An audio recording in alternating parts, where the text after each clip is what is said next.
Hello everyone, I'm Bella Racelis and I'm with Oxecure and Watsons today to talk about, how acne forms, its life cycle and the different types of acne for the third episode of Oxecure Skincare Saturdays. And I know di ako expert on acne even if I've had acne breakouts and on and off for years, and this is why I invited Dr. Gaile Robredo-Vitas to join me today. So if you guys aren't familiar with her yet, then you should be.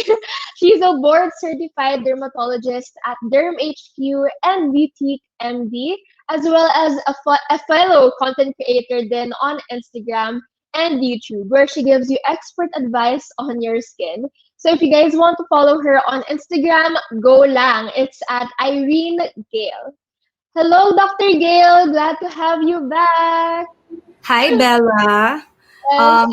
Alam mo, Bella, I'm super fan mo ko. And Thank you po. yung mga followers ko and subscribers, when they found out that we're gonna do this live together, talagang minark nila sa calendar nila. They don't wanna miss it. So I'm super Grabe. excited to be doing this live with you. Thank you. Yes po, same po, Dr. Gailey. I know you were with Jan for the past 2 episodes, but ako naman this time. Super nice to meet you po. So for those of you na hindi nakapanood ng first and second episodes of Oxecure Skincare Saturdays, you guys can still watch it on both Oxecure and Watson's Facebook pages. But for everyone watching right now, I'm really excited to have you join me and Dr. Gaile because all of you will learn about how acne forms, the different types, and what you can do to help control it using Oxecure's advanced skincare solutions. And ako, huge fan ako ng Oxecure since they first launched in 2020. Like, I discovered Oxecure back in 2020 during the start of quarantine, and I had major breakouts talaga because I was trying out different products and I had to, restart my whole skincare routine kasi feeling ko yung skin barrier ko super sira na siya. So, luckily, I discovered Oxecure and their products really saved my skin. Like, yung una kong product na tinry from them was the Acne Clear Potion. And it really worked for my pimples kasi I used it as my spot treatment. So, from there, ang nasa isip ko, since may isang product na Oxecure na gumana sa akin, feeling ko yung other products nila gagana din. And surprisingly, they did. And that's why I trust and love Oxecure that much. Now, before we get started, I hope you guys can watch until the end of this live because we will be having a giveaway. And we will be giving out one Acne Solutions complete starter kit, each to 3 winners. Again, guys, there will be 3 winners. So, plus, there's also good news. Oxecure will also be giving a voucher code that you can use at watsons.com.ph and at all Watsons stores to buy Oxecure at 15% off when you spend a minimum of 500 pesos at a discount. So make sure you watch until the end to find out how you can join. And again, guys, do not forget to comment down below your questions. More comments mean more chances of winning our giveaway later on. But of course, at the same time, more questions also mean more learning for us. Plus, we have another surprise later, so keep watching until then. Okay, now let us start. Okay, Dr. Gaile, I'm actually super excited that you're here with me because I'm sure a lot of our viewers right now have so many questions about acne. And first, I wanted to ask about the causes of acne because now that I'm 19, parang I'm more prone to the big cystic one. So what usually causes cystic pimples po ba? And what about other forms of acne like the one with a white top? Oo, actually, Bella, when you look at someone na may pimples, mapapansin mo na hindi lang siya isang klase. So, yung acne lesions, they're actually divided into 2 types. meron tayong tinatawag na, yung una, yung non-inflammatory o yung mga hindi naman namabaga, hindi mapula, hindi siya masakit, pero when you touch your skin, parang it's bumpy. So these are called comedones, and they are also known as blackheads and whiteheads. So yung ano lang, yung comedones lang kasi, pag pinabayaan natin siya, merong siyang chance na maging inflammatory lesion, which is the second type of acne. So yung mga pimples and acne lesions na mapula, tapos like yung sabi mo yung may white top, tapos yung medyo namamaga, tapos pag hinawakan mo medyo makirot, ang tawag doon are inflammatory lesions or also known as papules, pustules, and nodules or cystic lesions. So yun yung sinasabi mo na cystic, yun yung ano, type of acne lesion. Thanks for clearing that up, Dr. Gailey. I wanted to ask, and this is more of a personal question. And why is it that sometimes when I get a pimple, like you big or you cystic ones, it takes so long for it to flatten? When it comes to my regular pimples and small acne bumps, the Oxecure Acne Clear Potion, and the Acne Clear Powder Mud, which is my favorite, takes care of it already. But it's really just when it's like a giant bump, super tagal talaga niya mawala. Like, I'm impatient. Tapos when it's right na, yung may white on top, once I apply yung Acne Clear Potion, mas mabilis na siyang nawawala. Ayun. Actually, totoo yan. Nag-experiment nga ako before on my skin para mas maintindihan ko siya. Nagkaroon ako ng pimple, tapos talagang binilang ko yung mga days na wala akong ginawa, tapos kung how long siya, maglalast. But before I answer that, it's important to know kasi kung bakit nag-form yung acne. Simple lang naman yan, and it's not just one factor. That's why yung treatment talaga ng acne, it's a complex process. So, merong 4 na bagay na nangyayari sa balat natin, kaya tayo nagkakaroon ng acne. Unang-una is yung tinatawag natin na increased oil production. So, dumadami yung pag-produce ng oil glands natin sa mukha, and this is usually stimulated by our hormones. So, that's also why yung acne, mas lumalabas siya usually pag naging teenager ka na, ganyan. And because nga of the increase in oil production, yung skin cells natin na normally na nagsha-shed o natatanggal, nagdidikit-dikit siya, nagkukumpul-kumpul siya, and nasa-stuck sila dun sa pore natin, becoming either blackheads or whiteheads. And to add to that, meron tayong normal flora or friendly bacteria on our skin called Cutibacterium acnes, na dumadami sila pag nagkakaroon ng maraming oil, tapos maraming blackheads and whiteheads. And pag na-sense ng body natin, ako, dumadami yung Cutibacterium acnes, nagkakaroon ng inflammation. So yung cystic lesion na sinasabi mo na parang ang tagal mawala, kaya siya ganon kasi, kumbaga, there's an ongoing inflammation and yung body natin will try to, parang fight the bacteria and parang, kumbaga, war or gera. Siyempre, hindi naman siya natatapos agad overnight. So if you leave your pimples or your inflammatory lesions alone, grabe yung inflammation, and dun ka pwedeng magkaroon ng scar. So very important talaga, Bella, na if you have a cystic lesion or an inflammatory lesion, kailangan talaga i-address siya ng maaga. Yes, like it's super common po to hear that oilier skin types are more prone to acne. Like ako po, oily ako sa T-zone, so mainly sa forehead talaga ako nagkakaroon ng pimples. But what about those who have drier skin po? Like, can they also get breakouts too? And how does it happen if they don't really produce a lot of oil? Mm-hmm. Actually, isa na naman magandang tanong yan. Kasi 'di ba, parang iniisip natin, bakit dry naman yung skin? Ba't ako nagka-acne? But then again, if you go back to the pathophysiology, merong 4 types and oily skin is just one of them. So, although it is true na yung acne, mas common siya dun sa mga may oily skin kasi nga, excess sebum plays a big role talaga in the formation. Pwede ka rin magkaroon ng acne even if you have dry skin. If you fulfill the other 3 factors, like for example, na-clog yung pores mo. If you're using products that are occlusive, like ako for example, halimbawa hindi ako nagtanggal ng makeup, nag-attend ako ng event, tapos sobrang pagod na ako, tapos ayoko na magugot ng mukha. Sometimes pagising ko, oh no, meron na akong pimple. So, if there are other factors na parang dun sa mga minention ko na nangyari, pwede ka pa rin talaga magkaroon ng acne. And it's not just for those with oily skin. Ooh, okay. I'm actually taking notes right now, Dr. Gail, because I'm learning so much. Ganun pala pag dry skin. So, if you guys want to take notes too, then go. I support. So anyway, I have another question po. Can sun exposure cause acne or post-acne marks or aggravate those? Isa na naman magandang tanong yan. Kasi dahil andito tayo sa Pilipinas, syempre, it's a tropical country and sabi nga nila, dalawa lang talaga yung seasons natin.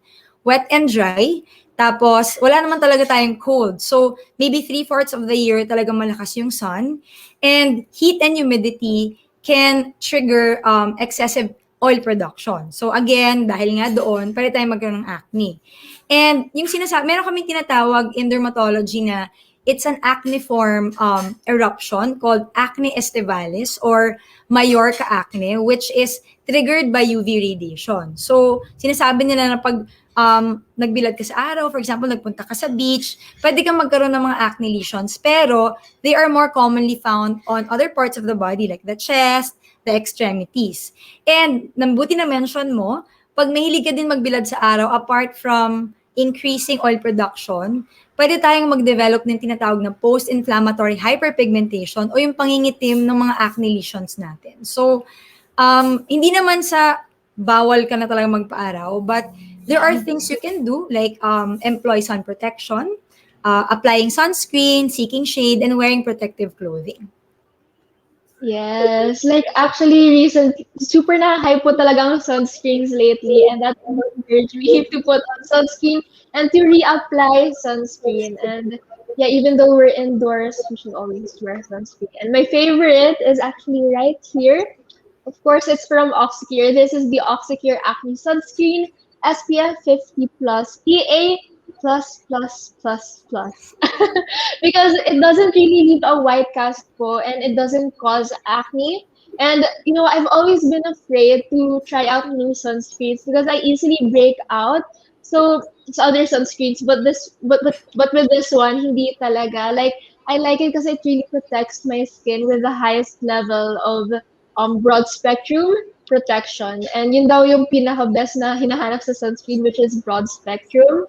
So for all of our viewers here who are like me and very prone to acne breakouts and having dark spots, sunscreen is really the key to preventing it from getting darker. And to help fade it, Oxecure's Acne Defense Pre-Bio Serum right here.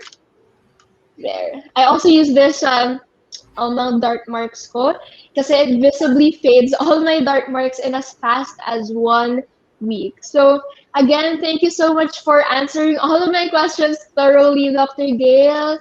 Thank you so much for clearing up all those for me because the internet is full of information but also misinformation. So having you here po answering all these common questions is amazing because we're getting the answers straight from the expert. Oh, no problem, Bella. And ano din kasi, syempre, when you ask the right questions, mas madali din sumagot ng tanong. And sobrang tama yung sinabi mo. When you have acne, you shouldn't be afraid to apply sunscreen. Sabi nga nila, lalo na pag meron ka mga dark marks, applying sunscreen alone can help make them go away faster. Yes. Now, though, Dr. Gaile, I wanted to talk about the different forms or types of acne. So, I guess we can start with the minor ones first, then move up to the major ones. So, is this a sport? Joke lang, joke lang. So, Dr. Gaile, can you share with us the difference between blackheads, whiteheads, and clogged pores? Oo. So, blackheads and whiteheads are also known as comedones. Yung blackheads, kaya siya tinawag na blackheads. Kasi pag tiningnan mo siya close up, parang medyo blackish or grayish yung color niya. So, makikita mo to usually on the nose area. Kasi, di ba, yung T-zone natin, usually yan yung oily. And it is actually a combination of oil and your dead skin cells clumped together. And because na-expose sila sa air, nag-oxidize sila kaya sila nangingitim. So makikita mo sila parang nakalabas silang ganon. Pag hinawakan mo, hindi naman siya masakit, magaspang lang siya. Whiteheads, on the other hand, are the same. Kaya lang, yung pore niya sarado. So kung titingnan mo siya, para siyang skin-colored or whitish, pero bumpy din.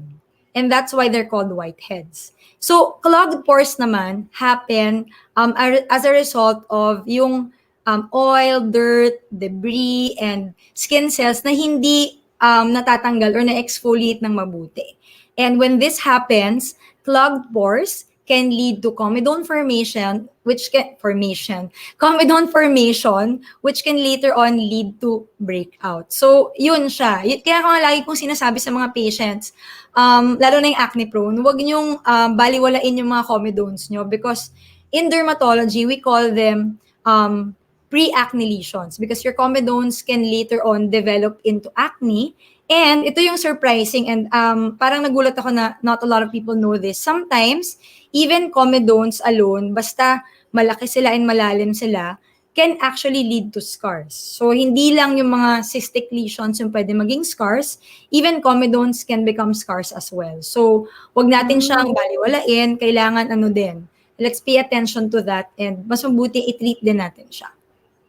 Yes, noted, Dr. Gail. Actually, I love using the Oxecure Acne Clear Powder Mud for these types of breakouts. Like, every time may parang white ako dito sa face vlog, I always get comments, Bella, ano ba yan? It's this one, okay? This is my favorite spot treatment. I've been raving about this ever since I discovered it. So, yeah, I highly recommend this.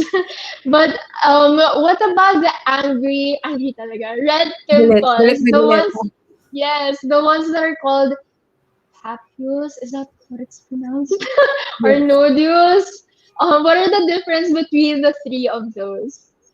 Oo. So, yung tatlong minention mo, yung papules, pustules, and nodules, they fall under the inflammatory lesion. So, yung mga namamaga. So, ibig sabihin nun, parang na-sense na ng body natin, parang yung mga army cells ng body natin, parang pumunta na sila doon kasi na-sense na nila, meron tayo ditong hindi gustong nangyayari, parang gano'n. So, when you say papules, sila yung mga nakaumbok na red, na maliliit lang. Pustules naman, yung mga nakaumbok na red na merong parang white pus sa dulo. Di ba yung parang gano'n? And then when you see nodules, sila yung usually nasa ilalim ng skin natin. Na parang red lang siya, pero pag kinapa mo, parang ang sakit-sakit. And yung difference niya is more of severity. So, syempre, mas malala yung mga nodules and cystic lesions that are found under the skin. Sila din usually yung mas matagal before mawala. And pag pinabayaan, sila din usually nagli-lead to acne scars. So, very important talaga to address them early on and to address acne talaga early on to avoid acne scars. Ooh, honestly, when I break out po, nako-confuse talaga ako sa tatlong yon because sometimes they're a combination of the two. Like, it's going to be a nodule, but it will become a papule, if that makes sense. Yes. Is that possible, Dr. Gail, for a cystic pimple or nodule to turn into an active pimple with a head like a papule? I'm confused. Yeah. Pwede talaga yun. And it's not just the papules that can turn into nodules. Even the comedones mismo, pwede siyang maging cystic lesion, pwede siyang maging nodule. And in a patient or an individual with acne, makikita mo talaga halos meron sila yung mga kinds na yon. Kaya nga when we treat acne patients, dinidivide namin sila into mild, moderate, and severe. Not only because iba-iba yung lesions niya, but also iba-iba din yung treatment. Kaya lang yun nga, pag pinabayaan mo kasi siya, yung mild mo can become moderate, can become severe. And yun talaga, alam mo Bella, maganda kasi yung skin mo but pag Thank you po. and pinabayaan mo, mas mahirap talaga and mas time-consuming and mas magastos to treat the scars. That's why I really encourage lahat ng mga may acne dyan to really address your lesions early kasi meron naman gamot kailangan alam mo lang talaga yung tamang gagawin. Yes, that's right. Actually, ang dami ko na po natanong, pero promise, last question na po ito, Dr. Gail. What are the best ingredients po when we can use for treating these types of acne? Okay. Magsimula muna tayo dun sa mga mild to moderate. Kasi yung mild to moderate, pwede talaga siyang gamutin at home without consulting your doctor, but using the right ingredients. So ako, usually, for oily acne-prone skin with mga comedones, I like giving ingredients or products rather containing salicylic acid. Salicylic acid kasi is a type of acid that goes deep inside the pores. Tapos binibreak niya talaga yung keratin plug or parang pinaghihiwalay-hiwalay niya yung clumps of oil and dead skin cells. And it helps effectively clear out the pores. So pag nagawa mo to, hindi mo lang piniprevent yung formation ng blackheads and whiteheads, you eventually sort of prevent the possibility of having clogged pores, getting breakouts, and later on developing cystic lesions.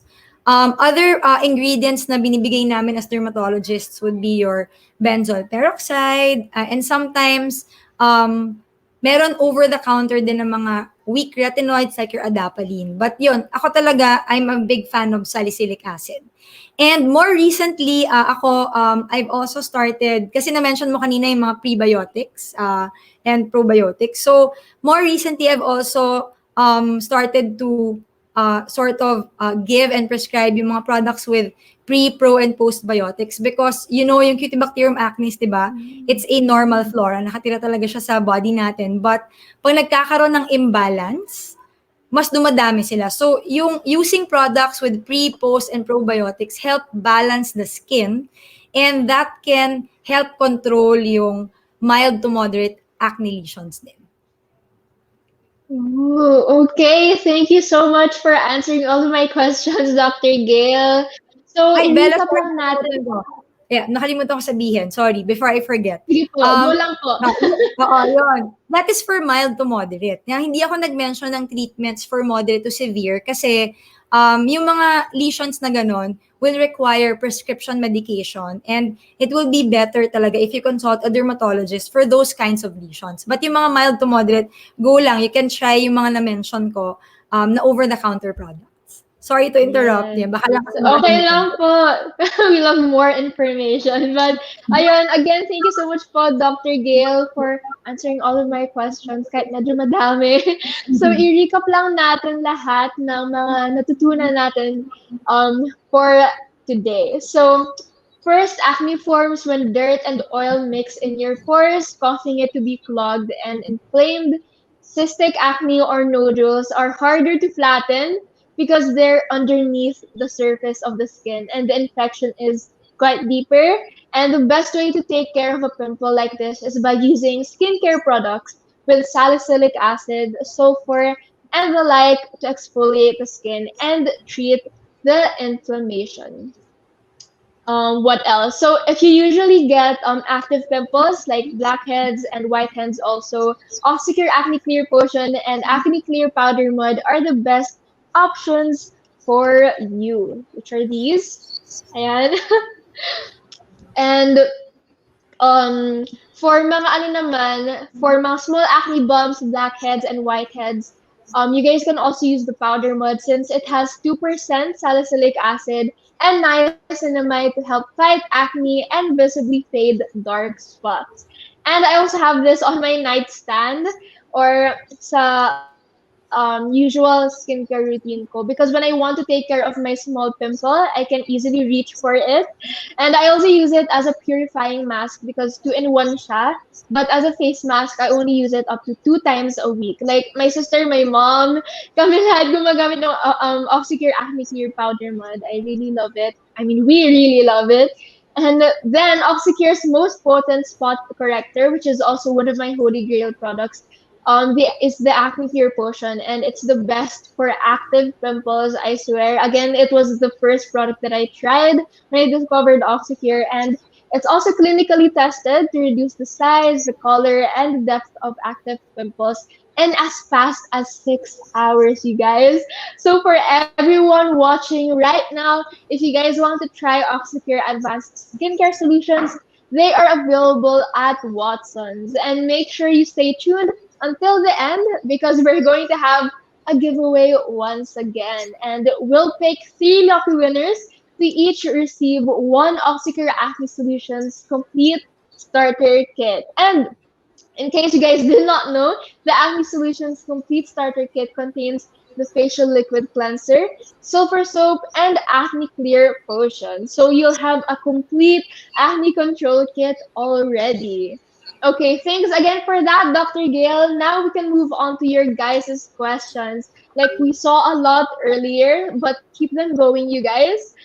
Okay, for the first question, does being sweaty contribute to having pimples? Well, actually, natanong na din ako niyan before. So, being sweaty per se does not really cause pimples. Kaya lang, we always recommend that you wash your face twice a day and after sweating. Bakit? Kasi syempre yung sweat, it can lead to clogged pores. So indirectly, pwede siyang maka-lead to pimples. But kumbaga halimbawa ako, hindi naman ako oily and acne prone, tapos pinagpawisan ako, hindi ako magkaka-pimples. But kung oily and acne prone ka, it can lead to clogged pores, which can exacerbate your existing acne, or if you're oily and acne prone, pwede siya mag-lead to pimples. So, kaya nga after workout, after sweating a lot, I really recommend that you wash your face. Ito naman po, I'm also curious, is it normal na magkaroon ng acne pa rin even when undergoing treatments or facials? So, yung facials, ito, a lot of people think na when they undergo facials, gagaling yung acne nila. Actually, hindi. Facials are just treatments that are add-on to what you're supposed to be applying or taking na medication. So, maganda siya kasi during facials, dyan natatanggal yung mga blackheads, yung mga whiteheads, and syempre, nape-prevent natin yung formation ng cystic acne. Pero, facials do not prevent blackhead formation. They do not prevent clogging of the pores. So, kailangan pa rin mag-apply ng mga products that do that, like salicylic acid. And earlier na-mention mo sulfur. Sulfur is actually a keratolytic and an antimicrobial. So, maganda din siya na adjunct for acne. And I specifically like to give it dun sa mga nagkakaroon ng acne sa body. Kasi meron din siyang antifungal effect. So, di ba yung mga, lalo na yung mga athletes, ganyan, usually they get sweaty and they get a lot of acne on the chest and the back. So, yeah, buti na-mention mo yun, sulfur is actually a good product for that. So, yun. Kaya, pwede ka pa rin talaga magka-acne when you undergo facials if you do not pair it with topical medications or oral medications that target acne. Okay. Ito po, I'm also curious kasi a lot of people do this too. Okay lang po ba gamitin ang toothpaste or ice as a spot treatment? Isang reason po ba yun kaya nagkakaroon ng pimples at comedones? Alam mo, Bella, nakakatawa kasi nung bata ako, sinubukan ko din yan. Ako din po nung bata. Oo, kasi meron kasing parang misconception na the cooling effect of the toothpaste has an anti-inflammatory effect.